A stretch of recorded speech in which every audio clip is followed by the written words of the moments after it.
Hello friends, welcome to CSC knowledge. Guys, हम लोग देखने जा रहे हैं डिस्क्रीट स्ट्रक्चर का यूनिट 1, जिसका नाम है सेट थ्योरी एंड रिलेशन। सबसे पहले देख लेते हैं फ्रेंड्स कि हमें इसमें पढ़ना क्या क्या है। ठीक है, हमारा यूनिट कंटेंट क्या है। हमारा यूनिट कंटेंट दो पार्ट में डिवाइड है, एक सेट थ्योरी, दूसरा रिलेशंस। ठीक है, बस यही दो जो मेजर होता है ना हेडिंग, यही दो है, एक सेट थ्योरी और रिलेशन। सेट थ्योरी के अंदर ये आपका 6 टॉपिक्स आता है: set introduction, types of set, set operations, algebra of sets, multi sets और ये। उसके बाद रिलेशन में आपका ये 6 टॉपिक आता है फ्रेंड्स। तो हम एक एक करके सबका ओवरव्यू लेंगे, सब टॉपिक पढ़ेंगे। ठीक है, तो सबसे पहले सेट इंट्रोडक्शन में हमें दो चीज़ पढ़ना है कि सेट क्या होता है और इसका रिप्रेजेंटेशन किस फॉर्म में होता है, कितने तरीके से होता है, कैसे होता है। ठीक है, उसके बाद हम टाइप्स ऑफ सेट पढ़ेंगे। आप जानते होंगे types of set, equal set, proper set, सब सेट, ढेर सारा सेट होता है, वो भी देखेंगे। और उस पर ऑपरेशंस और उस पर जो मल्टी सेट्स होते हैं वो सब क्या होते हैं, सब देखेंगे। तो आइए शुरू करते हैं हम अपना सेट्स रिप्रेजेंटेशन। तो चलिए फ्रेंड्स, अब देखते हैं कि हमारा सेट क्या है। तो सेट क्या है? Set is a collection of elements. किसी भी एलिमेंट्स का कलेक्शन को क्या कहते हैं? सेट कहते हैं। कलेक्शन का मतलब क्या हो गया? Group of elements. आपको पता है कि कैसे कलेक्ट, जैसे कि 1 2 3 4 5 ये सब क्या हुआ, इसी को अगर एक साथ कर देते हैं, कलेक्ट कर लेते हैं, तो ये हमारा क्या हो गया? सेट हो गया। ओके, और इसमें कलेक्शन ऑफ एलिमेंट्स को कैसे रिप्रेजेंट किया जाता है? सपोज करिए कोई ए है, हमारा सेट है, इसको कर्ली ब्रैकेट से क्या कर दिया जाता है? क्लोज कर दिया जाता है। ठीक है, बस यही जानिए, यही हो गया आपका सेट्स, कलेक्शन ऑफ एलिमेंट्स। ठीक है, distinct element is called set. उसके बाद है सेट रिप्रेजेंटेशन। ये हमें हमारा मेन टॉपिक है, सेट रिप्रेजेंटेशन। सेट रिप्रेजेंटेशन कितने तरीके से होता है? दो तरीके से होता है। तो फ्रेंड्स, पहला रिप्रेजेंटेशन है रोस्टर और टेबुलर फॉर्म। रोस्टर और टेबुलर फॉर्म में कैसे रिप्रेजेंट करते हैं सेट्स को? तो in this form of representation we list all the elements of the set within braces and separate by comma. बस यही है। इस जब भी आपका कोई स्टेटमेंट दिया हो, अगर आपको कहे कि रोस्टर या टेबुलर फॉर्म में दोनों का एक ही नाम है, रोस्टर का दूसरा नाम क्या है? टेबुलर है, तो उसको अरेंज इस तरीके से करिए। ठीक है, पहला ब्रैकेट में करिए और उसके प्रॉपर्टीज़ को देखिए कि वो क्या कह रहा है, और जो वैल्यूज़ आएगा उस प्रॉपर्टी से उसको कॉमा से सेपरेट करके सबको एक एक करके लिखते जाएंगे। तो सपोज करिए कि एक एग्जाम्पल लेते हैं ताकि हमें पता चले कि एग्जाम में क्वेश्चन कैसा आएगा। तो अगर आपसे बोला कि रिप्रेजेंट करिए set of all odd number less than 10, क्या बोला? Represent set of all odd number less than 10। क्या बोला है कि इसको क्या किस में रिप्रेजेंट करना है? रोस्टर और टेबुलर फॉर्म में लिखा हुआ है represent set of all odd number less than 10। तो आपको पता है कि रोस्टर और टेबुलर फॉर्म में क्या करते हैं? सबसे पहले हम एक ब्रैकेट देते हैं। सपोज करिए जो आपका सेट आएगा वो ए सेट मान लीजिए। ठीक है, ये कुछ भी मान सकते हैं आप। तो इसको रिप्रेजेंट करना है, तो बोल क्या रहा है, डाटा क्या दिया हुआ है? देखिए, all odd number. Odd number आपको पता है क्या होता है? जो 2 से डिविजिबल ना हो। इट मीन्स क्या होता है? 1 3 5 7 9, ये सब क्या है? हमारा ऑड नंबर है। लेकिन क्या रहा है कि set of all odd number less than 10। It means 10 से जो आपका कम है वो लिखना है यहाँ पे, वो आपको रिप्रेजेंट करना है रोस्टर और टेबुलर फॉर्म में। तो कौन कौन हो जाएगा? 1 हो जाएगा, 3 हो जाएगा, 5 हो जाएगा, 7 हो जाएगा, 9 हो जाएगा। लेस देन 10 बोला था ना, तो यही आपका हो गया representation of set in roster और टेबुलर फॉर्म। बस बहुत ही सिंपल है ये। ठीक है, बस ब्रैकेट दीजिए और सारे एलिमेंट्स को क्या करिए? कॉमा से सेपरेट करिए। तो अब हमारा है दूसरा सेट बिल्डर मेथड। फ्रेंड्स, ये जो हमारा सेट बिल्डर मेथड है ये इंपॉर्टेंट है, ये आपके एग्जाम में आ सकता है। तो ये समझिए कि सेट बिल्डर मेथड में हम कैसे रिप्रेजेंट करते हैं। तो इसमें हम क्या देखते हैं ना कि प्रॉपर्टीज देखते हैं कि एलिमेंट्स के थ्रू क्या क्या प्रॉपर्टीज फील हो रही हैं। ठीक है, तो properties fulfilled by all the elements. Properties fulfilled by all the elements कैसे रिप्रेजेंट करेंगे? सेट बिल्डर में। देखिए एक क्वेश्चन करते हैं, आपको समझ में आएगा। फ्रेंड्स, ये हमारा एक क्वेश्चन है। देखिए, if b equals to 2 4 8 6 32 represent in set builder method. Set builder में रिप्रेजेंट करना है, ये हमारा डाटा गिवन है। फ्रेंड्स, इसमें कैच करना है ना कि कौन सा पैटर्न चल रहा है। याद रखिए, आपको पैटर्न पकड़ना है। 2 4 8 6 32, इसमें कुछ पैटर्न दिया रहेगा और उसी पैटर्न को आपको पकड़ना है, वही मेन होता है। ठीक है, तो यहाँ पे देखिए क्या जा रहा है? 2 फिर 4 फिर 8 फिर 6 फिर 32। आपको क्लियर दिख रहा है कि ये क्या जा रहा है? 2 की पावर n। कैसे? देखिए, 2 की पावर 0 क्या होगा? 2। 2 की पावर 1 क्या हो गया? 2। 2 की पावर 2 क्या हो गया? 4। 2 की पावर 0 1। 2 की पावर 1 2। 2 की पावर 2 4। 2 की पावर 3 कितना? 8। 2 की पावर 4 क्या हो जाएगा? 16। 2 की पावर क्या हो जा रहा है? 5 क्या हो जा रहा है? 32। ये हो जा रहा है ना। तो देखिए फ्रेंड्स, एक पैटर्न हमें पकड़ में आ गया ना कि 2 की पावर n के 2 की पावर n से आगे बढ़ रहा है। बट आपको क्या करना होगा? रिप्रेजेंट करना होगा सेट बिल्डर में। तो सेट बिल्डर में रिप्रेजेंट करने का क्या तरीका है? यहाँ दिया हुआ है ना आपका बी सेट तो देखिए कैसे करेंगे, b इक्वल्स टू, वही ब्रैकेट देना है और इसमें क्या मान लेना है कि एक x मान लेना है। कैसे, ये जो पैटर्न पकड़ रहा है उसको लिखने के लिए, उसको रिप्रेजेंट करने, x सच दैट, ये होता है सच दैट का sign, x such that x equal to 2 की पावर n, ये लिखने का तरीका है फ्रेंड्स, याद रखिएगा। सेट बिल्डर में जो आपका सेट दिया वो लिखिए, फिर x such that x equal to जो पैटर्न है वो लिख दिए 2 की पावर n, वेयर। अब यहाँ से देखिए ये तो आप रिप्रेजेंट कर देंगे, लेकिन अब आगे लिखना होगा जो डिटेल दिया हुआ है इसमें, ये कहाँ से स्टार्ट हो रहा है और कहाँ तक जा रहा है, ये आपको बताना होगा। और ये सब नंबर कौन सा है, सारे नेचुरल नंबर है, आपको दिख रहा होगा। तो ये बताना होगा कि जो आपका ये n है, ये सब जो n है क्या है, where n belongs to natural number, सारे नेचुरल नंबर हैं, ठीक है। एंड ये भी लिखना होगा कि क्योंकि नेचुरल नंबर तो इनफाइनाइट आता है ना, 2 से 1 से इनफाइनाइट नेचुरल नंबर है पॉजिटिव, तो यानी आपका जो पॉजिटिव वैल्यू है ये इनफाइनाइट कहाँ तक जा सकता है, इन्फिनिटी तक जा सकता है, लेकिन आपको लिमिटेशन लगाना होगा जो क्वेश्चन में दिया हुआ है। तो बस सिंपल सा क्या कर देंगे, लिमिट दे देंगे एन की, लिमिट क्या, एन कहाँ से चल रहा है गाइस, देखिए n greater equal to 1 less than equal to 5, ये हमने कैसे लिखा, देखिए ये जो n के प्लेस पे हम यहाँ वैल्यू पुट करें ना, इनका यहाँ पे 0 पुट, क्या पुट करेगा 1 पुट करेगा तो 2 देगा, पहला वैल्यू आपका, ठीक है। 2 की पावर 2 क्या देगा 4 देगा। तो यहाँ पे जो n की वैल्यू लीजिएगा, यहाँ पे इसका लिमिट दे दिए कि n कहाँ से स्टार्ट होगा, 1 से स्टार्ट होगा और 5 तक लेंगे, तो हमारा यहाँ से वैल्यू जो स्टार्ट होगा लास्ट तक चला जाएगा, ना इससे आगे ना इससे पीछे। तो ये हुआ आपका representation of set in set builder method. बहुत ईजी था फ्रेंड्स। देखिए रोस्टर में क्या करना है, जो आपको डाटा दिया हुआ रहेगा, ये जो डाटा दिया हुआ रहेगा, आपको मान लीजिए कि सेट ऑफ इवन नंबर लिखिए अप टू 1 to 10, तो उसको डायरेक्ट आप लिख दीजिएगा इवन नंबर 2 4 6 8, हो गया आपका रिप्रेजेंटेशन सेट बिल्डर में, सॉरी रोस्टर और टेबुलर में। सेट बिल्डर में आएगा तो इसमें हमको प्रॉपर्टीज पकड़ना होता है कि एलिमेंट्स कौन सा प्रॉपर्टीज को फॉलो कर रहा है, ऑर्डर पकड़ना होता है, ठीक है। कभी हो जाएगा आपका n+1, कभी हो जाएगा n × n+1, ये सब मतलब ये सब पैटर्न आ जाएगा, बस आपको कैच करना है। पैटर्न कभी भी मुश्किल नहीं आता है, कभी n² आ जाएगा, कभी n³ आ जाएगा, बस यही सब आएगा, आप उसको इजीली कैच कर सकते हैं। अगर आप पहला से नहीं पकड़ पा रहे तो दूसरा से तीसरा पैटर्न को बस पकड़ना है, ठीक है। और उसको क्या करना है, बस रिप्रेजेंट कर देना, जो सेट दिया हुआ है उसके इक्वल करिए, x such that x equal to जो पैटर्न दे रहा है उसको लिखिए और n को डिफाइन कर दीजिए और उसकी लिमिट दे दीजिए। यही हो गया आपका सेट बिल्डर मेथड। करना क्या क्या है, n को रिप्रेजेंट करना है कि n के फॉर्म में रिप्रेजेंट कर दिए, उसके बाद बताइए कि n आपका क्या है और उसकी लिमिट दे दिए कि आपका कहाँ से कहाँ तक दिया हुआ है। बस यही हो गया आपका representation in set builder method, ठीक है फ्रेंड्स। कुछ नोटेशंस होते हैं, कुछ सिंबल्स होते हैं जो आपको पता होना चाहिए कि वो किसको रिप्रेजेंट कर रहे हैं। तो चलिए मैं कुछ लिखता हूँ। अगर ये लिखा हुआ है इसका मतलब क्या होता है, इसका मतलब ये है कि x belongs to a, x जो है वो कहाँ से बिलोंग कर रहा है, a से। सपोज करिए कि a है 1 2 3, ठीक है। अगर हम कहें कि x बिलोंग कर रहा है a से, इसका मतलब x या तो 1 है या तो 2 है या तो 3 है, ये कहाँ से बिलोंग करेगा, a से बिलोंग करेगा, ये x बिलोंग्स टू a। अगर इसी में हम ये कर दें, ठीक है, कट कर दें, इसका मतलब x not belongs to a।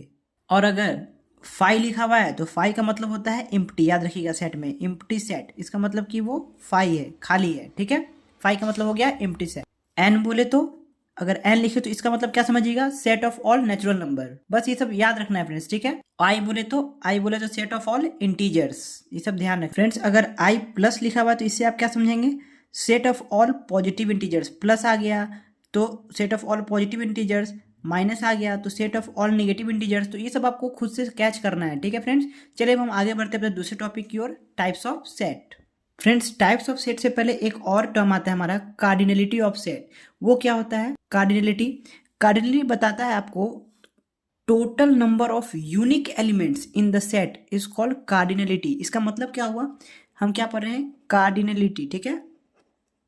ये हमारा कार्डिनलिटी क्या होता है, the total number of unique elements. Unique element कहने का मतलब क्या, जो रिपीटेशन वाला ना हो, मतलब जो अगर नंबर का मतलब क्या होगा, काउंट करिए जितना को, और अगर उसमें से कोई रिपीट कर रहा है तो उसको एक ही बार कहेंगे, वो उसी को कहते हैं यूनिक। यूनिकनेस का मतलब हो गया ओनली वन टाइम, ठीक है। यूनिक मतलब क्या होता है, खास, मतलब यूनिक मतलब कोई एक ही चीज़ होगा तब तो वो यूनिक है। सपोज करिए कि 1 2 3 4 है, तो इसका अगर आपसे कोई कार्डिनलिटी पूछे कि बताइए इस सेट का कार्डिनलिटी क्या है, तो हम बोल देंगे number of elements in A equals to its cardinality. और कितना एलिमेंट्स है, 1 2 3 4, चारों क्या है, यूनिक है, एक दूसरे मतलब कोई भी रिपीट नहीं कर रहा है, तो इसका कार्डिनलिटी कितना हो गया, 4 हो गया। फ्रेंड्स अगर इसमें क्या हो जाता है, सपोज करिए कि आ जाता आपका A comma A B C D, अगर इस तरीके से आता, अगर आपसे पूछता है कार्डिनलिटी इसका कितना होगा, ठीक है, ये ऑब्जेक्टिव के पॉइंट ऑफ व्यू से आ सकता है।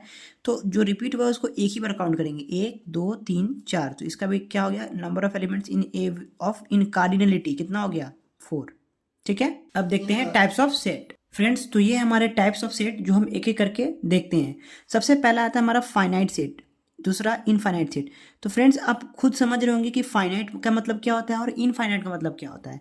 फाइनाइट सेट उसे कहेंगे जिसमें नंबर ऑफ एलिमेंट्स क्या हो, फाइनाइट हो उस सेट में, तो वो हमारा फाइनाइट सेट हो जाएगा। तो इस सब में ज़्यादा टाइम नहीं देना है, बस समझते जाना है कि हमारा जो वर्ड है अगर एग्जाम में आए तो आप लिख दें, एग्जाम्पल तो आप कुछ भी लिख देंगे। फाइनाइट सेट में क्या होगा कि कुछ फाइनाइट नंबर ऑफ, यानी एन जो होगा फाइनाइट होगा, जो नंबर ऑफ एलिमेंट्स होगा। सपोज करिए आप एग्जाम्पल दे दीजिए, यही फाइनाइट है, ये भी फाइनाइट है, कुछ भी दे दीजिए 1 2 3 4 5 6 8, बस नंबर दे दीजिए। अब आप आपका है इनफाइनाइट सेट। इनफाइनाइट से आप क्या समझते हैं, यानी नंबर ऑफ एलिमेंट्स क्या हो, इनफाइनाइट हो, जो अनकाउंटेबल हो। Countable it means finite set, uncountable मतलब इनफाइनाइट सेट। इनफाइनाइट सेट का एग्जांपल क्या होगा, अगर आपको कोई कह दिया कि जो आपका सेट है वो पॉजिटिव इंटीजर है, तो पॉजिटिव इंटीजर तो आपका 1 से लेकर इनफाइनाइट तक होता है, तो वो क्या हो जाएगा, इनफाइनाइट सेट में आएगा। कोई कह दिया कि prime number, positive prime number, तो आप जो भी प्राइम नंबर होगा आपका कहाँ तक जाएगा, अप टू इनफाइनाइट जाएगा, तो वो सब कौन सा सेट होता है, इनफाइनाइट सेट। तो ये फाइनाइट इनफाइनाइट आप समझ होंगे, जो काउंटेबल हो वो फाइनाइट, जो अनकाउंटेबल हो वो इनफाइनाइट। अब आते हैं हम अपने थर्ड पे, सबसेट। कि सबसेट क्या होता है, ये इंपॉर्टेंट होता है, ठीक है फ्रेंड्स। सबसेट समझिए, सपोज करिए हम सबको क्या, देखिए फ्रेंड्स सेट है तो आपको एक एक चीज़ एग्जाम्पल से समझना होगा, कैच करना होगा, ठीक है ना। बहुत ही सिंपल ये चैप्टर है, इसमें कुछ मुश्किल नहीं है, ठीक है। सपोज करिए ए आपका है 1 2 3 4 5 6 7 8, ये आपका कोई सेट है जिसमें एलिमेंट्स है 1 to 8। अगर आपसे कोई बोले कि कुछ कोई ऐसा सेट बनाइए जो ए का सबसेट हो, तो ए का सबसेट कहने का मतलब क्या होता है कि ए का ही कोई पार्ट, जैसे कि मैंने बोल दिया कि 3 4 8 ये हमारा बी है, इसका एलिमेंट्स क्या है 3 4 8, तो क्या बी सबसेट है ए का, तो कहेंगे yes, B is a subset of A. इसका मतलब क्या हुआ कि जो बी में जो भी एलिमेंट्स है वो कहाँ से निकला होगा, ए से, वो किस, जो भी एलिमेंट्स बी में है वो किस में होगा, ए में होगा, ठीक है। तो ये था आपका सबसेट। एक और एग्जांपल लेते हैं फ्रेंड्स, सपोज करिए कि आपका कोई सेट ए है, वो है 3 4 9 10, ठीक है, और बी है आपका सिर्फ 10, तो क्या इसमें बी सबसेट है ए का, बिल्कुल है, क्योंकि बी में वही एलिमेंट्स हैं जो ए में प्रेजेंट है, ठीक है। तो बी किसका सबसेट हुआ, ए का। अब आप बोलिएगा क्या ए सबसेट नहीं है बी का, अगर आपसे कोई बोले क्या ए जो सबसेट ऑफ बी है या नहीं है, तो बोलेंगे नहीं है, क्यों, क्योंकि ए में वो एलिमेंट्स नहीं है जो बी में है, इसीलिए ए नहीं होगा, लेकिन बी हो सकता है। ये बी क्या है, सबसेट है ए का, लेकिन ए क्यों नहीं है, क्योंकि ए में वो एलिमेंट्स नहीं है पूरा, मतलब ए में आपका एक्स्ट्रा एलिमेंट्स है। ए 10 तो है, बट ए में 3 है 4 है 9 है, क्या ये बी में है, इसीलिए A is not a subset of B. Clear है फ्रेंड्स, यही था हमारा सबसेट। अब हमारा फोर्थ है प्रॉपर सबसेट फ्रेंड्स। तो अब हमारा प्रॉपर सबसेट क्या होता है, प्रॉपर सबसेट दो कंडीशन को फॉलो करता है, क्या, प्रॉपर इम्प्रॉपर दोनों, दो कंडीशन दोनों में होता है, ठीक है। सबसे पहला कि ए जो होना चाहिए, सबसे दो सेट है, मान लीजिए ए और बी कुछ है, ठीक है ना, ए और बी कोई आपका दो सेट है, तो आपका जो प्रॉपर सबसेट है वो कहता है कि ए तो सबसेट तो होना चाहिए बी का, सबसेट तो आप समझ रहे हैं, अभी मैंने समझाया, यानी ए में वही एलिमेंट्स होगा जो बी में होंगे, ए जो सबसेट ऑफ बी तो होगा, लेकिन साथ साथ में ए जो होना चाहिए नॉट इक्वल्स टू बी होना चाहिए, किसमें, प्रॉपर सबसेट में। इसका मतलब क्या हुआ, ए नॉट इक्वल्स टू बी, ए पहले तो ए सबसेट ऑफ बी होना चाहिए और ए नॉट इक्वल्स टू बी होना चाहिए। इसका मतलब क्या हुआ, सपोज एग्जांपल से समझते हैं, कोई दिक्कत नहीं है। सपोज करिए कि ए इक्वल्स टू आपका कोई है वैल्यू 2 3 4, ठीक है, और बी इक्वल्स टू मान लीजिए 2 3 4 5। क्या फ्रेंड्स यहाँ पे ए सबसेट है बी का, बिल्कुल है, क्योंकि ए में वही एलिमेंट्स है जो बी में है, बी से बना हुआ है ना ए, तो कहेंगे ए इज सबसेट ऑफ बी। अब क्या यही देखना है कि ए इक्वल्स टू बी है या फिर ए नॉट इक्वल्स टू बी है, इन दोनों में से क्या सेटिस्फाई कर रहा है।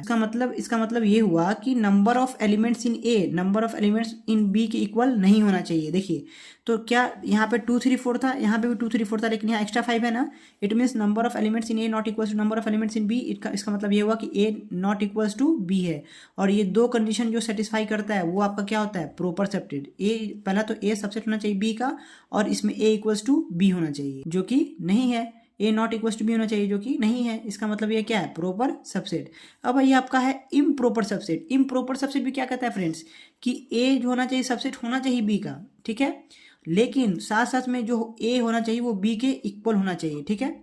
अब एक चीज़ आप सोचिए फ्रेंड्स कि सबसे पहले कि ए सबसेट भी होना चाहिए बी का, और ए और बी में एलिमेंट्स का नंबर ही बराबर होना चाहिए। इसका मतलब क्या हुआ कि सपोज करिए कि आप ए ले लिए 1 2 3, ठीक है, अब बी ले लिए आप, मान लीजिए 1 2 3, और ए भी क्या है 1 2 3, तभी इस कंडीशन को सेटिस्फाई करेगा। क्यों? क्योंकि पहला बोला कि जो ए है वो बी का सबसेट होना चाहिए। ए तो यहाँ सबसेट है बी का, क्यों? क्योंकि इसमें भी 1 2 3 है, इसमें भी 1 2 3 है, सारे एलिमेंट्स हैं ना इसमें, जो बी का है वो ए में। और साथ ही साथ बोलता है कि ए बराबर होना चाहिए बी का। इसका मतलब क्या हुआ कि जितने नंबर ऑफ एलिमेंट्स बी में हैं उतना ही ए में होना चाहिए। तो ऑब्वियस सी बात है कि अगर इसमें 3 है तो इसमें भी 3 होगा। देखिए दिख रहा ना फ्रेंड्स कैसे ए इक्वल टू बी है। ए इक्वल टू बी का मतलब क्या हुआ, number of elements in A, number of elements equal to B. और यहाँ पे सबसेट भी बोल दिया, सबसेट भी होना चाहिए, A is subset of B. Subset का मतलब हो गया कि जो एलिमेंट्स बी में है वही ए में होगा, तो और इक्वल भी होगा। तो इसका मतलब क्या हुआ, ऑलवेज एग्जाम्पल कैसा होगा, सेम होगा, जो ए होगा वही बी होगा, किसमें, इम्प्रॉपर सबसेट में। फ्रेंड्स अब है हमारा यूनिवर्सल सेट। यूनिवर्सल सेट भी इंपॉर्टेंट है, इसको समझिएगा। यूनिवर्सल सेट का मतलब हो गया कि होता है ना सबका मेन वो हो गया यूनिवर्सल, मतलब उससे बड़ा कोई नहीं। सपोज करिए कि आप किसी कॉलेज में हैं, ठीक है, तो उस कॉलेज के अंदर हॉस्टल होगा, लाइब्रेरी होगा, क्लासरूम होंगे, डिफरेंट ब्रांच के अलग अलग क्या होंगे, पार्टीशंस होंगे। तो फ्रेंड्स इस बात को समझना है कि यूनिवर्सल के अंदर ही जितना भी सेट होगा, मतलब कह सकते हैं कि सब क्या होगा, जितना भी इनसाइड आपका जो भी होगा वो सबसेट होगा यूनिवर्सल का, यूनिवर्सल से ही बना होगा सब। यूनिवर्सल कहने का मतलब समझ लीजिए कि आपके कॉलेज के अंदर क्या है, हॉस्टल है तो कॉलेज के अंदर ही आया, लाइब्रेरी है तो वो कॉलेज के अंदर ही आया, ठीक है। तो यूनिवर्सल का मतलब क्या हो गया, हेड, मतलब उसी के अंडर में सब आता है, ठीक है ना फ्रेंड्स।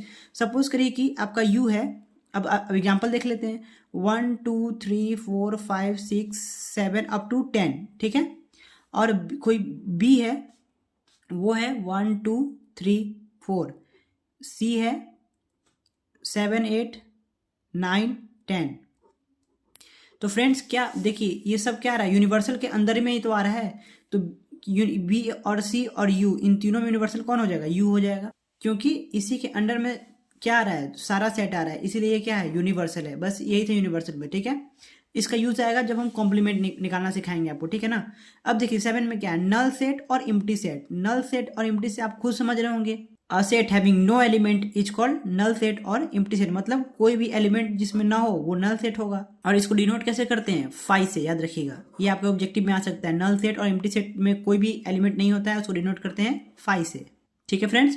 अब आपका 8 नंबर में सिंगलटन सेट। सिंगलटन से आप समझ रहे होंगे, इसमें देख रहे होंगे सिंगल समझ रहे हैं ना, हाँ आई होप कि समझ रहे होंगे। सिंगलटन सेट, सिंगलटन का मतलब हो गया फ्रेंड्स कि जिसमें सिर्फ सिंगल एलिमेंट हो, मतलब उसमें ना पेयर हो, ना 1 2 3 4, मतलब ऐसे करके ये सेट ना हो, सिर्फ सिंगल एलिमेंट हो। सिंगल एलिमेंट कहने का मतलब कि ए है इक्वल्स टू 1, ये हो गया सिंगलटन सेट, समझ रहे ना। मतलब कोई भी एक्स्ट्रा ना हो, मतलब सिर्फ एक ही एलिमेंट हो, तो वो आपका होगा सिंगलटन सेट, ठीक है। अब आते हैं हमारा 9 number, equal set. Friends equal set से आप समझ रहे होंगे कि क्या होना चाहिए, इक्वल आएगा इसमें कुछ। इक्वल क्या आएगा सेट में, इक्वल क्या आ सकता है, नंबर ऑफ एलिमेंट्स और उसका जो वैल्यूज है वो। तो इसमें आपका देखिए कहने का मतलब ये हो गया कि इक्वल सेट में 2 sets are said to be equal if A equals to B. A equals to B कहने का मतलब अभी मैंने आपको समझाया, चलिए एक बार फिर से समझा देते हैं। सपोज करिए कि ए में आपका है 1 2 3, ठीक है। तो अगर ये इक्वल सेट की बात कर रहा है तो बी में भी क्या होना चाहिए, 1 2 3 ही होना चाहिए। इसका मतलब कि number of elements in A equals to number of elements in B भी होना चाहिए। और जो उसका एलिमेंट्स एक्स का है, एक्स अगर का एलिमेंट ए से बिलोंग कर रहा है तो एक्स का एलिमेंट बी से ही बिलोंग करेगा, और नंबर भी इक्वल होगा, तो हो गया ना इक्वल सेट। बस कंडीशन याद रखिए कि इक्वल सेट में क्या होता है, नंबर ऑफ एलिमेंट्स भी बराबर होता है और जो एलिमेंट्स होते हैं वो भी क्या होते हैं, सेम होते हैं। इस बात का ध्यान रखना है किसमें, इक्वल सेट में, ठीक है फ्रेंड्स। ये हमारा इक्वल सेट था, ये आपको आता है लिखने। अगर आपको इसको लिखने आ गया तो क्या करेंगे, कहेंगे 2 sets are said to be equal if A equals to B and if both have the same element also. Element भी तो सेम होना चाहिए फ्रेंड्स इक्वल सेट में, ए इक्वल्स टू बी तो होना ही चाहिए और उसमें का जो एलिमेंट्स है वो भी क्या होना चाहिए, इक्वल होना चाहिए, ठीक है फ्रेंड्स। अब आता है हमारा इक्विवेलेंट सेट। देखिए इन दोनों में डिफरेंस पूछ सकता है, ठीक है ना, क्योंकि इसमें बहुत मैच करता है क्वेश्चन, ठीक है, कि इक्वल सेट और इक्विवेलेंट सेट में क्या अंतर है, ठीक है।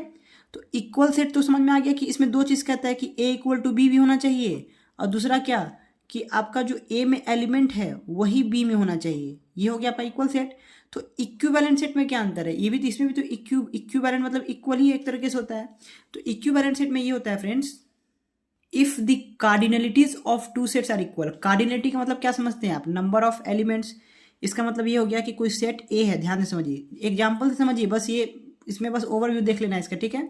ए इक्वल टू हो गया आपका 3 4 5 6, तो बी में होना चाहिए आपका क्या, कुछ भी हो सकता है, मान लीजिए 8 9 5 10। तो इसमें क्या ये आपका इक्विवेलेंट सेट है, देखिए इसको ध्यान से, ए है 3 4 5 6, बी है 8 9 5 10, क्या ये आपका इक्विवेलेंट सेट है, कहेंगे बिल्कुल है फ्रेंड्स। क्यों, क्योंकि number of elements in A equals to क्या है, number of elements in B. It means कि ये कार्डिनलिटी होगा, ठीक है। इसमें ये नेसेसरी नहीं है कि एलिमेंट्स भी सेम होना चाहिए, अगर एलिमेंट्स भी सेम बोल देता है वो आपका इक्वल में आ जाएगा, और अगर एलिमेंट सेम नहीं है, सिर्फ नंबर इक्वल है, number of elements in A, number of element in B, तो वो आपका कौन सा सेट हो जाएगा, इक्विवेलेंट सेट, ठीक है। अब देखते हैं डिसजॉइंट सेट। तो हमारा डिसजॉइंट सेट क्या होता है, डिसजॉइंट सेट कहता है कि जो एलिमेंट्स आपके सेट ए में है वो बी में नहीं होना चाहिए, और जो बी में है वो ए में नहीं होना चाहिए, यही आपका डिसजॉइंट सेट है। आप समझ गए होंगे। सपोज करिए ए बराबर क्या है आपका 1, 2, ये आपका सेट ए बराबर है, ठीक है। तो बी बराबर आपका मान लीजिए रहता है 3 और 4, तो क्या आपका ये डिसजॉइंट सेट है ए और बी, बिल्कुल है। क्यों, क्योंकि इसमें देखिए जो एलिमेंट्स ए में है क्या वो बी में है, नहीं, जो बी में है क्या वो ए में है, नहीं, तो ये हमारा कौन सा सेट हो गया, डिसजॉइंट सेट, समझ गए। यानी अगर इसको लिखना होगा तो कैसे लिखेंगे कि elements in A not in B and elements in B not in set A, this is called disjoint set. Clear. अब आते हैं पावर सेट। फ्रेंड्स तो हमें पावर सेट समझना होगा, ठीक है। पावर सेट इंपॉर्टेंट है कि पावर सेट हमारा क्या होता है। सेट इसको कहते हैं सेट ऑफ ऑल सबसेट, ठीक है, क्या, set of all subsets, set of all subsets is called power set. इसका मतलब क्या हुआ कि जो भी आपका सेट दिया हुआ है उसका पूरा जितना भी पॉसिबिलिटी हो सकता है सबसेट वो लिख दीजिए, वही उसका पावर सेट हो जाएगा। और हमें पता कैसे चलेगा कि कितना होता है, कितना नंबर तक निकलेगा। तो 2 की पावर n से इसको रिप्रेजेंट करते हैं, याद रखिएगा पावर सेट को p of a, power set, ठीक है। सपोज करिए फ्रेंड्स 2 की पावर n यहाँ पे क्या है, ये बता रहा है कि आप जितना संख्या लीजिएगा, एलिमेंट्स जितना लीजिएगा, n क्या है, नंबर ऑफ एलिमेंट्स, उतना इसका पॉसिबल सबसेट होगा पावर सेट में, ठीक है। क्योंकि पावर सेट क्या होता है, सेट ऑफ ऑल सबसेट्स, ठीक है। तो एग्जाम्पल लेते हैं कि आपका रहेगा 1, 2, 3, अगर ये आपका कोई सेट में रहेगा, इसका बोले कि पावर सेट बनाइए, पावर सेट का नंबर अगर पूछेगा तो ये तो आप बता दीजिएगा 2 की पावर 3, 2 2 4 2 8, ये आपको पता चल गया कि कितना इसका पॉसिबल सबसेट होगा। किसी भी सेट का अगर आपको सबसेट का संख्या पूछेगा तो 2 की पावर n से निकाल सकते हैं, आपको पता चल गया वो पावर सेट के फॉर्मूला से। अगर 4 होता तो 2 की पावर 4, अगर 10 होता तो 2 की पावर 10, निकल जाएगा आपका कितना पॉसिबल सबसेट होगा।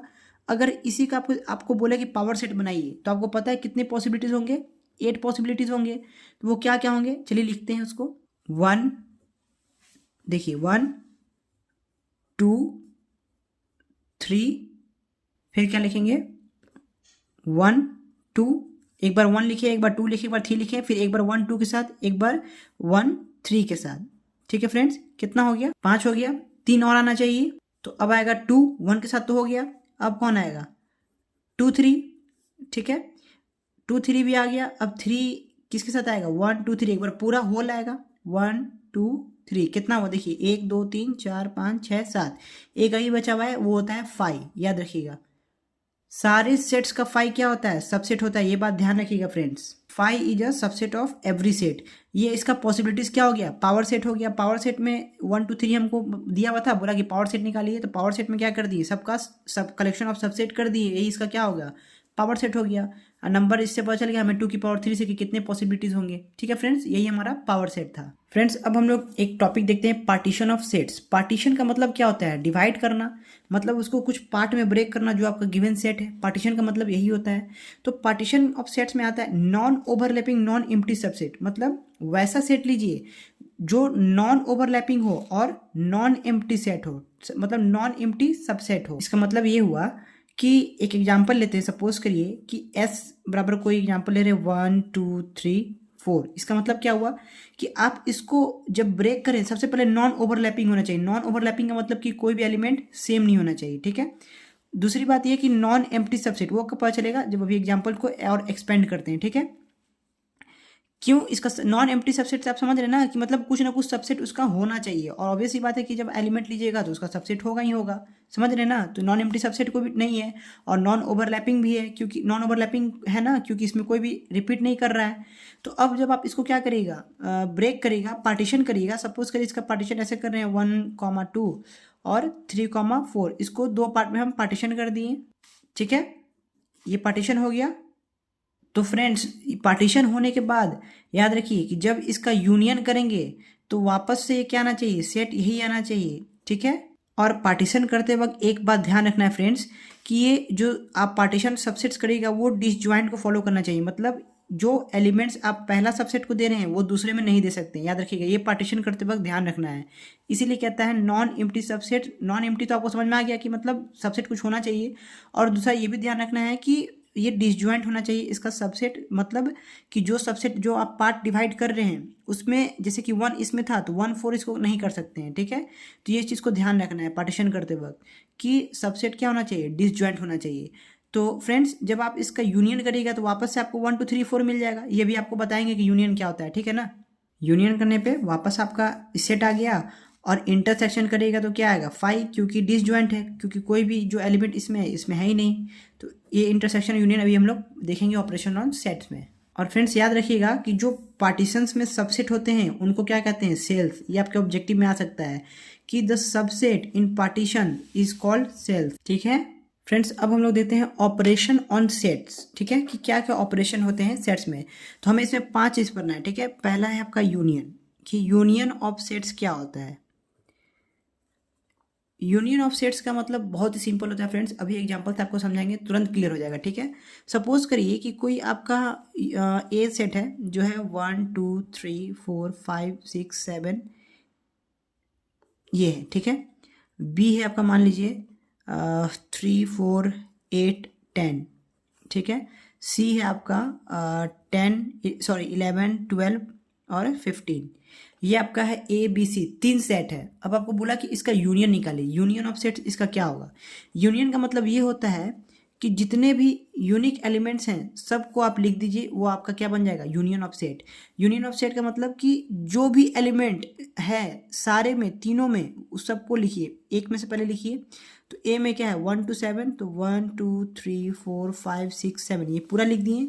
यूनिक होना चाहिए, रिपीटेड है उसको छोड़ देंगे। 3 4 छोड़ देंगे, 8 और 10, तो इसमें से क्या आ गया आपका 8 और 10, ठीक है। अब यहाँ क्या 11 12 15 इस सब में है नहीं है, तो इसको भी लिख देंगे 11 12 15। देखिए फ्रेंड्स यही था आपका यूनियन ऑफ सेट्स, बहुत ही सिंपल है, ठीक है ना।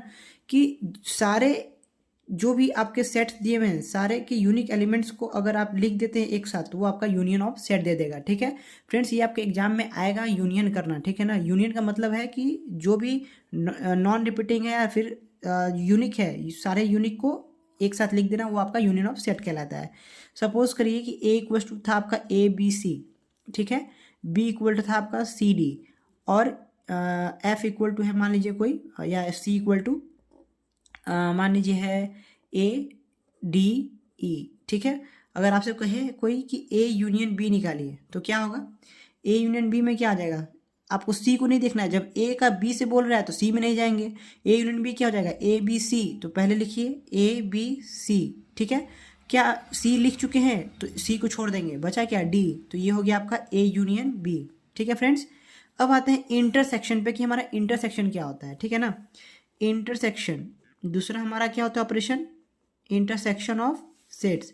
इंटरसेक्शन कहता है फ्रेंड्स कि number of elements common in both the set, मतलब जो कॉमन है वो इंटरसेक्शन के अंदर आएगा। कैसे, सपोज कहने का मतलब क्या है कि है ए बी सी डी, ये आपका ए हो गया, कोई बी सेट है आपका सी डी और ई। तो आपसे अगर कोई पूछे कि इस दोनों सेट्स का इंटरसेक्शन क्या होगा, इंटरसेक्शन को ऐसे रिप्रेजेंट करते हैं, याद रखिएगा, यूनियन को यू से रिप्रेजेंट करते हैं, इंटरसेक्शन को ऐसे रिप्रेजेंट करते हैं, ठीक है। ऐसा साइन है मतलब इंटरसेक्शन। तो ए इंटरसेक्शन बी क्या हो जाएगा फ्रेंड्स, देखिए ए बी सी डी इसमें है ए में, और बी में क्या है C D E. Common elements देखिए जो दोनों में है, तो इसमें भी सी डी है, इसमें भी सी डी है, तो आपका ए इंटरसेक्शन भी क्या हो गया सी कॉमा डी, ये आपका हो गया ए इंटरसेक्शन बी।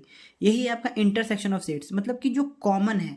अगर आप इसको डायग्राम से समझिएगा, वेन डायग्राम से, तो वेन डायग्राम से कैसे इसका जो ग्राफ बनेगा, कैसे बनेगा, ये दो सेट है, मान लीजिए एक ए है ये बी है, ठीक है फ्रेंड्स।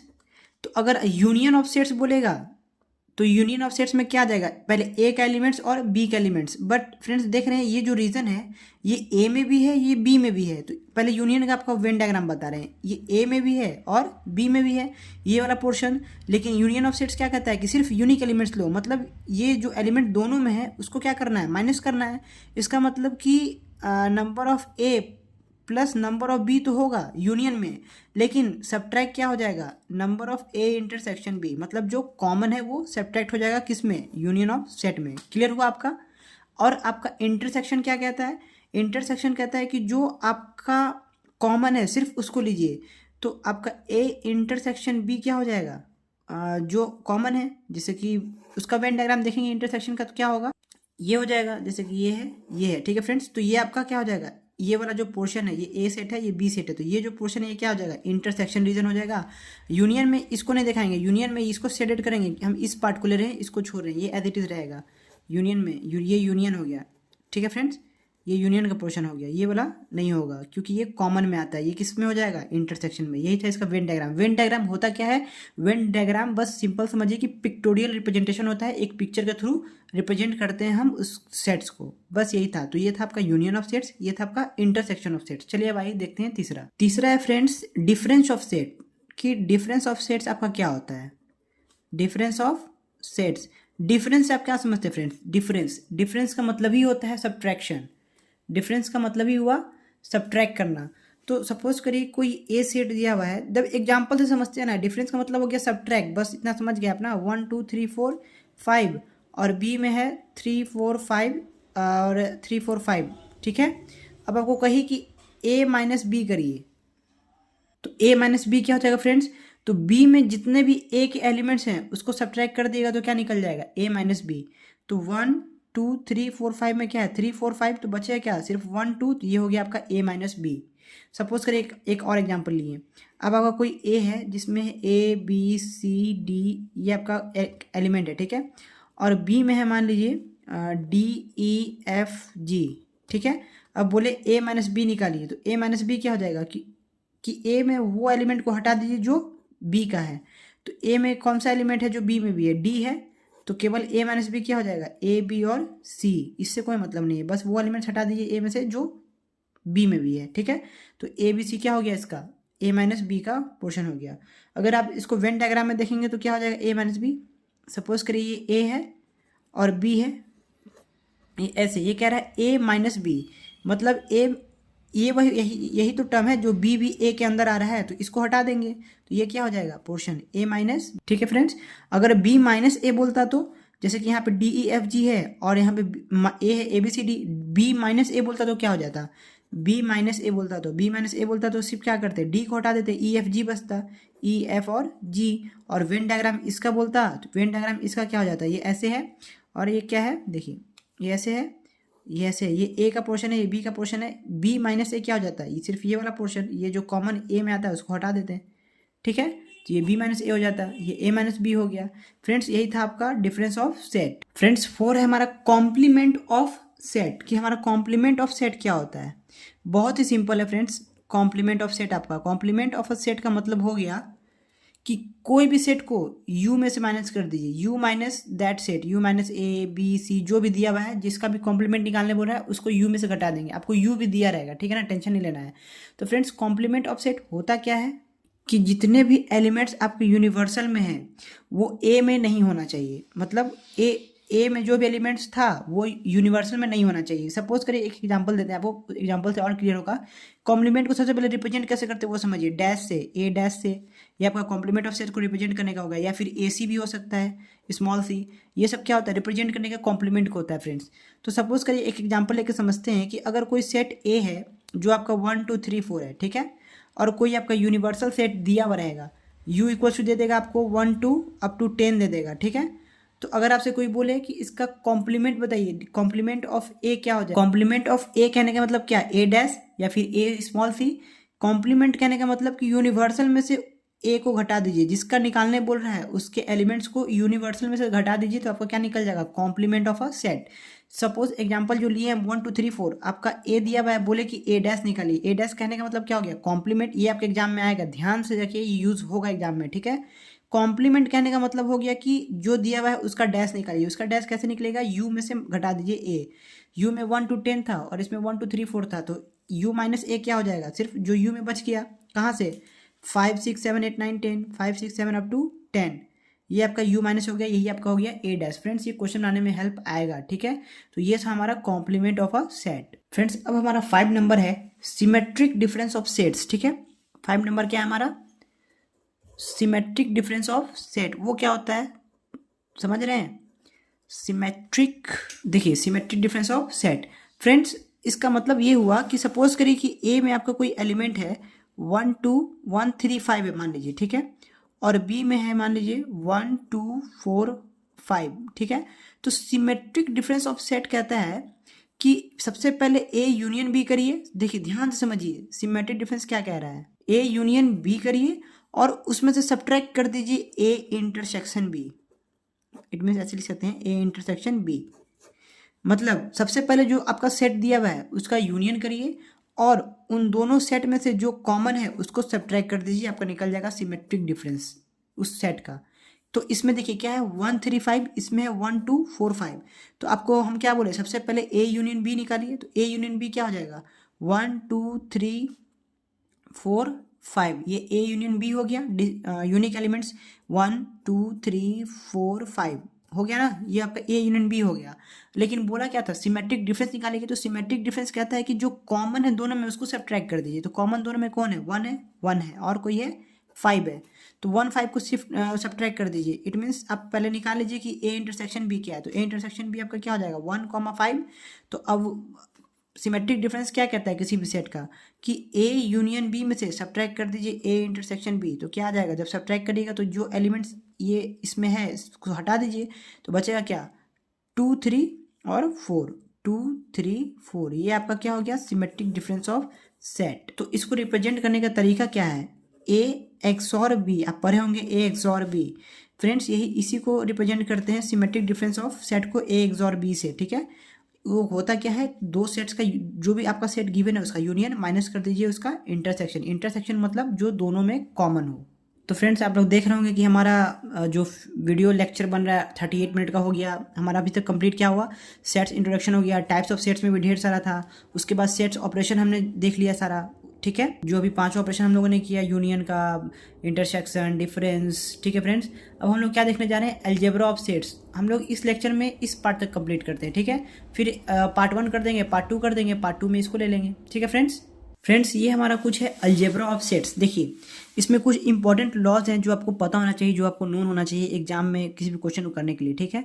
तो उसमें भी कुछ इंपॉर्टेंट होता है जो मैं मार्क कर दे रहा हूँ, idempotent laws, De Morgan's law और एक इन्वॉल्यूशन लॉज। ये 3 बहुत ही इंपॉर्टेंट है, इंपॉर्टेंट सारे हैं लेकिन सबसे इंपॉर्टेंट ये 3 है जो आपको क्वेश्चन सॉल्व करने में बहुत ही हेल्प करेंगे, ठीक है। तो फ्रेंड्स सबसे पहले देखिए आइडेम्पोटेंट लॉज क्या होता है, कि अगर कहता है ये कि ए यूनियन ए करिए, मतलब अगर कोई सेट आप ए लिए हैं उसका यूनियन उसी से करिएगा तो कोई चेंज नहीं आएगा, वो ए ही रहेगा। आपको भी समझ में आ रहा है, एग्जाम्पल ले लीजिए 1 2 एग्जाम्पल ले लीजिए, उसका यूनियन करिए ए से ही, 1 2 यूनियन 1 2, तो 1 2 ही आएगा, यही आएगा, क्लियर है। ये आपका यूनियन था। सिमिलरली एसोसिएटिव भी आपको पता है कि A union B union C, मतलब ए यूनियन को ब्रैकेट में रखते हैं और यूनियन सी करते हैं, तो यहाँ पे ए को बराबर रखिए, बाहर रखिए, और बी यूनियन सी का करिए तो भी बराबर आएगा क्योंकि यूनियन में सारे को ले लेते हैं, ठीक है।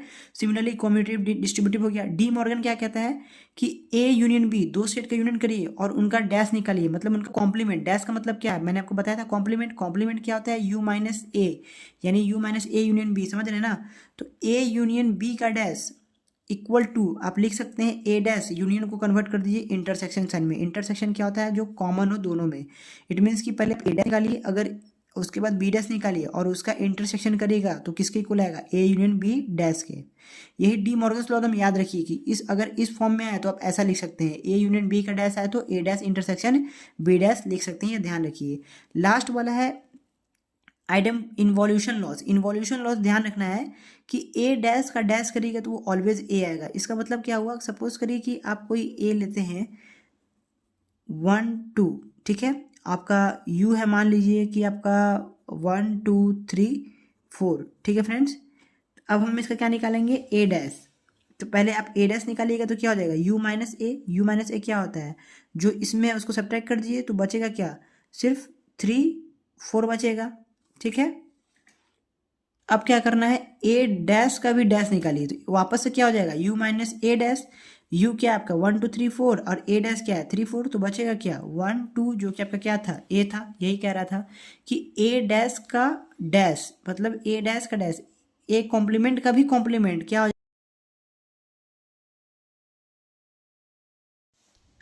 तो ये ए हो गया फ्रेंड्स। अब हम लोग देखते हैं हमारा डुअलिटी क्या होता है। डुअलिटी एक छोटा सा टॉपिक है। देखिए डुअलिटी में क्या होता है ना, तुम ध्यान से समझिएगा।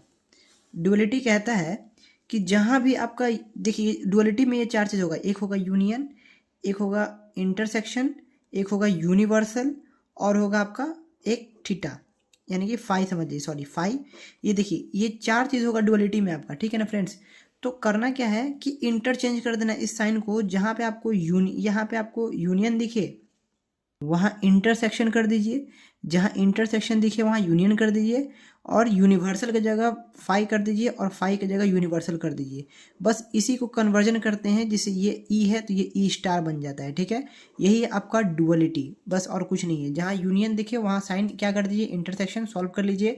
जहाँ इंटरसेक्शन दिखे उसको यूनियन में कन्वर्ट कर दीजिए। उसके बाद जहाँ यूनिवर्सल दिखे उसको फाई कर दीजिए, जहाँ फाई दिखे उसको यूनिवर्सल कर दीजिए। साइन हटा दीजिए, जो भी आपका दिया रहेगा ए बी सी डी ऐसे करके दिया रहेगा, यूनियन फाई इंटरसेक्शन ऐसे करके रहेगा, ठीक है ना। तो कन्वर्ट कर देना। अगर डुअलिटी निकालने बोलेगा तो बस ये समझ लीजिए कि जहाँ यूनियन है इंटरसेक्शन, इंटरसेक्शन है तो यूनियन, यूनिवर्सल है तो फाई, फाई है तो यूनिवर्सल, बस कन्वर्ट करके सॉल्व कर देना। यही है आपका डुअलिटी, ठीक है फ्रेंड्स। अब देखते हैं हम लोग अपना मल्टी सेट्स। फ्रेंड्स अब है कि मल्टी सेट्स क्या है। तो मल्टी सेट्स कहता है कि multi set is a unordered collection of elements, ठीक है। इसमें भी क्या होगा, कलेक्शन ऑफ एलिमेंट्स होगा, लेकिन वो कैसा होगा, अनऑर्डर्ड होगा, ठीक है। जिसमें एक खास बात ये है कि मल्टी का मतलब क्या आता है, मल्टीपल। मल्टी का मीन्स ही होता है, इसका मतलब ये कहना चाह रहा है कि जो भी आपका एलिमेंट सेट में है वो रिपीट कर सकता है, रिपीटेशन को अलाउ करता है मल्टी सेट, बस यही है। देखिए जैसे कि एग्जांपल लेते हैं कि ए इक्वल्स टू, आप क्या ऐसे लिख सकते हैं, L comma L, M comma M, N N N N, ये सब क्या हो सकता है, मल्टी सेट का एग्जांपल हो सकता है। बी बराबर आप कुछ भी ले लीजिए, ए सी बी बी बी, कुछ भी ले लीजिए, ठीक है ना फ्रेंड्स। तो ये सब मल्टी सेट्स का एग्जांपल है। मल्टी सेट्स में क्या होता है, रिपीटेशन अलाउ होता है, अनऑर्डर कलेक्शन ऑफ एलिमेंट्स होता है, ठीक है फ्रेंड्स। अब हम लोग देखेंगे ऑपरेशंस क्या क्या होता है मल्टी सेट्स में। ऑपरेशन वही जो सेट्स में होता था वही ऑपरेशन किस में होगा, मल्टी सेट में होगा। यूनियन, इंटरसेक्शन, सम, ये सब होगा।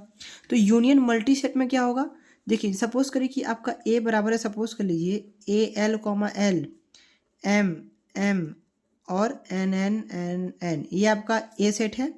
और बी है, क्योंकि एग्जाम्पल से समझने में बहुत ही हेल्प होता है, ठीक है ना फ्रेंड्स। तो आप आसानी से समझ सकते हैं, L M M M N, ये हो गया, ठीक है। अब आपको यूनियन ऑपरेशन करना है मल्टी सेट्स में, तो ए यूनियन बी क्या हो जाएगा मल्टी सेट में। मल्टी सेट में कहता है कि यूनियन तो आप क्या करते थे, एक बार लेते थे कि एल एम एन, रिपीटेशन ही लेते थे सेट में। लेकिन मल्टी सेट क्या कहता है कि रिपीटेशन इज अलाउड, मतलब जिसमें एल का एल आपका दोनों में है, ठीक है, ए में भी है बी में भी है। तो जिसमें इसका संख्या ज़्यादा है उस मतलब उस सेट का उस पार्ट को लेना है। जैसे कि एल अगर 2 टाइम्स इसमें ज़्यादा है, इसमें 1 टाइम है, तो 2 टाइम्स जिसमें है उसमें से उठाना है, ठीक है। ए में 2 टाइम्स है एल, तो यहाँ एल 2 टाइम्स आएगा, ठीक है। यहाँ 1 टाइम था तो वो नहीं आएगा। अब यहाँ पे सपोज करिए कि यहाँ एम कितना है, 2 है, यहाँ 3 है, तो एम जिसमें ज़्यादा आ रहा है उसका उस पोर्शन के सेट से उसको उठाएंगे। तो एम 3 टाइम्स बी में आ रहा है तो एम को 3 टाइम्स लिखेंगे, ठीक है।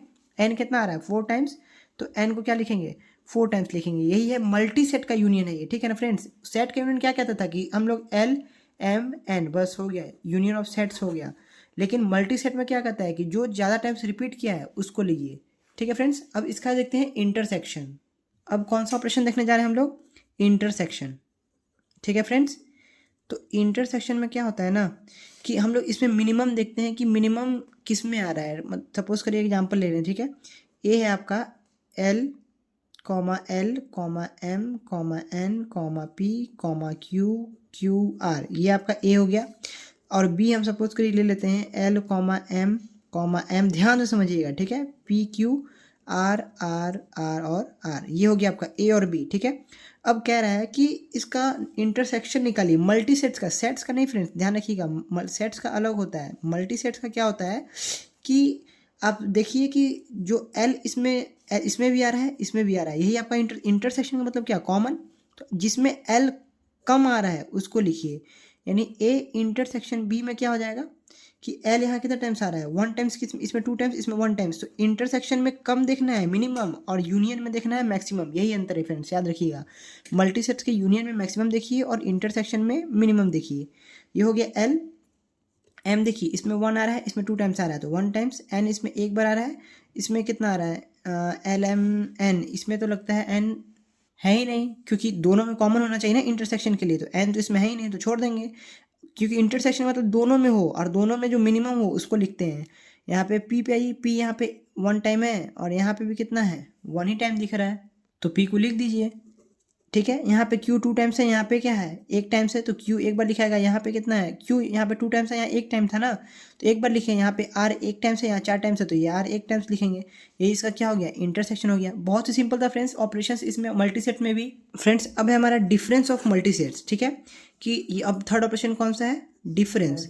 डिफरेंस में क्या होता है, डिफरेंस में हम लोग क्या करेंगे ना कि सपोज करिए कि ए आपका कोई है, आपका है L, M, N,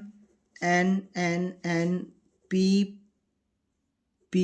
यहाँ पे लिख देते हैं, ठीक है। ये आपका ए है, ठीक है। अब आपका बी ले लिए हम, मान लीजिए L, M, N, R, ये ले लिए फ्रेंड्स, ठीक है। अब कह रहा है कि इसका डिफरेंस ऑफ मल्टी सेट, याद रखिएगा, डिफरेंस ऑफ सेट्स नहीं, multi sets. Difference of multi set में क्या करते हैं कि सिंपल सा L यहाँ कितने टाइम्स है, 1 टाइम्स, यहाँ भी L टाइम्स, समझिए। तो L में से L गया तो क्या बचेगा, कुछ नहीं, खत्म। अब यहाँ पे M 2 टाइम्स है, यहाँ भी M 2 टाइम्स है, तो खत्म M भी। N यहाँ पे कितना टाइम्स है, देखिए 1, 2, 3, 4, N 4 टाइम्स है, यहाँ पे 2 टाइम्स है, तो बचा कितना है, A में से B को हटाना, याद रखिएगा। तो A को फोकस करना है, A 4 है, B 2 है, तो बचा कितना, 2, N बच गया।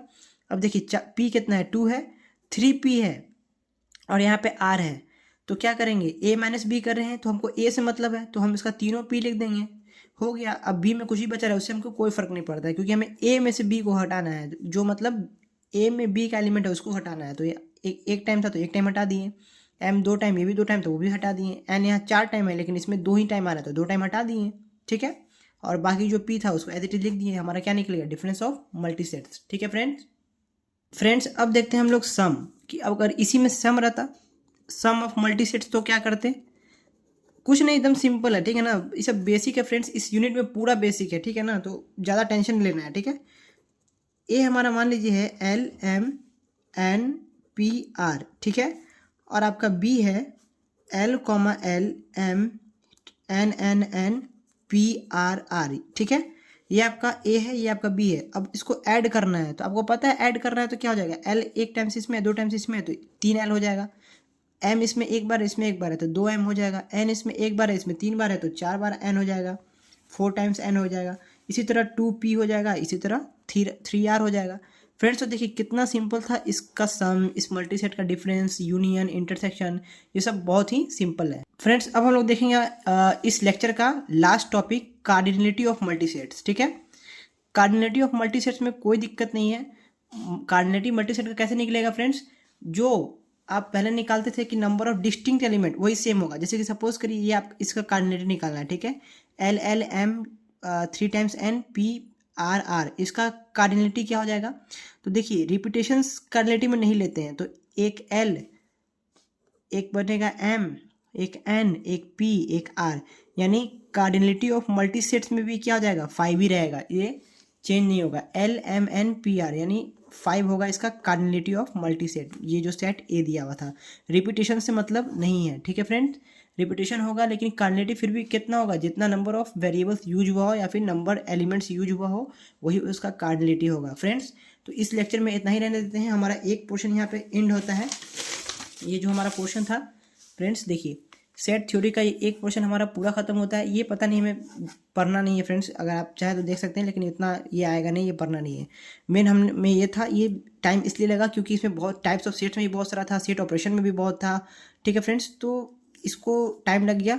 मेन हमारा जो रिलेशन है, रिलेशन देख लेंगे, और जो हमारा एग्जाम पॉइंट ऑफ व्यू से जो मेन स्टार्ट होता है वो यूनिट 2-3 है, ठीक है, 2-3-4-5 ऑलरेडी हमने अपलोड कर चुका है, आप चाहें तो उसे देख सकते हैं। तो अब हमारा बचा क्या, एक पोर्शन हाफ कंप्लीट हो गया, अब बचा हाफ, इसको नेक्स्ट लेक्चर में कंप्लीट करते हैं। Okay friends, bye.